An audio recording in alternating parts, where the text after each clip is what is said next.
कभी कभी जब हम अपने दोस्तों के साथ होते हैं या फिर कहीं पर जा रहे होते हैं तो हमें ऐसा लगता है कि ऐसा पहले भी हो चुका है। ऐसा भी कई बार होता होगा कि आप अपने दोस्तों के साथ बैठे हो या कोई बात हो रही हो और आपको लग रहा होता है कि ये बातें पहले भी हो चुकी हैं। कब कहाँ बस ये समझ नहीं आता। आप कुछ सेकंड तक इस फीलिंग्स के बारे में सोचने की कोशिश भी करते हैं, लेकिन जब कोई पुराना तजुर्बा याद नहीं आता तो आप आगे बढ़ जाते हैं। इस फीलिंग्स को कहते हैं डेजा वू। ये एक फ्रेंच शब्द है जिसका मतलब होता है पहले भी महसूस किया गया है। डेजा वू के भीतर दो तरह के फीलिंग्स होते हैं, डेजा विजेत यानी पहले भी देखी गई जगह और डेजा वेको यानी पहले भी जिया हुआ। इन दोनों भावनाओं से ही बनती है डेजा वू की फीलिंग्स। लेकिन जब आप पहले कभी उस जगह गए ही नहीं और ना ही कभी वह घटना पहले हुई है तो ये डेजा वू की फीलिंग्स आती कहाँ से है। पहले ऐसा माना जाता था कि पहले भी हो चुकी घटनाओं की यह भावना कहीं ना कहीं पुनर्जन्म से जुड़ी हुई है। कई भारतीय फिल्मों में इसका प्रयोग बखूबी किया गया है। जब हीरो को एक जगह पहुंचकर बार बार कुछ याद आता है, लेकिन वैज्ञानिकों ने लगातार यह सिद्ध किया है कि यह झूठ है।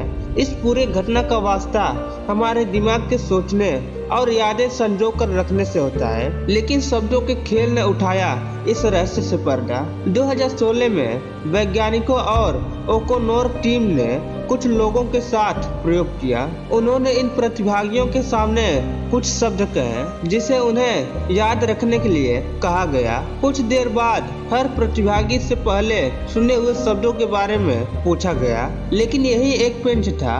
एक उदाहरण से समझिए, ओकोनोर की टीम ने किसी प्रतिभागी के सामने बिस्तर, कंबल, तकिया, सपने जैसे शब्दों का जिक्र किया। ये सभी शब्द आपस में जुड़े हुए हैं, लेकिन इस टीम ने कहीं भी वो शब्द नहीं बोला जो इन्हें जोड़ता हो, नींद। कुछ देर बाद इस प्रतिभागी से पूछा गया कि न से शुरू होने वाले किसी शब्द का इस्तेमाल किया गया था तो उसने मना कर दिया। लेकिन जब उससे एक एक करके ये शब्द पूछे गए और नींद शब्द के बारे में पूछा गया तो प्रतिभागी थोड़ा कंफ्यूज हो गया कि उसने यह शब्द सुना था या नहीं।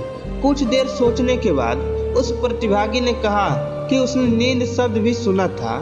इसके पीछे का कारण यह था कि जब बिस्तर, कंबल, तकिया, सपने जैसे शब्द उस प्रतिभागी के सामने बोले गए थे, उसके मन में नींद की भावना पैदा हुई। इसलिए नींद शब्द सुनते ही उसे लगा कि यह शब्द भी पहले उसके सामने कहा गया था। दिमाग का ये पूरा खेल है। हमारे दिमाग का सोचने और समझने वाला भाग इस डेजा वू की फीलिंग्स का उत्तरदायी है। जब हम बहुत थके हुए होते हैं या बहुत ज़्यादा रिलैक्स होते हैं तो हमारा दिमाग या तो थका होता है या सोया हुआ होता है। ऐसे में हम कभी कभी मिलते जुलते शब्दों या मिलते जुलते भावनाओं को एक पुरानी याद समझ लेते हैं और ऐसे ही डेजा वू की भावना जन्म लेती है। उम्मीद करता हूँ दोस्त कि वीडियो अच्छा लगा होगा। फिर मिलूंगा एक नए वीडियो में, तब तक आप हमारे साथ बने रहिएगा।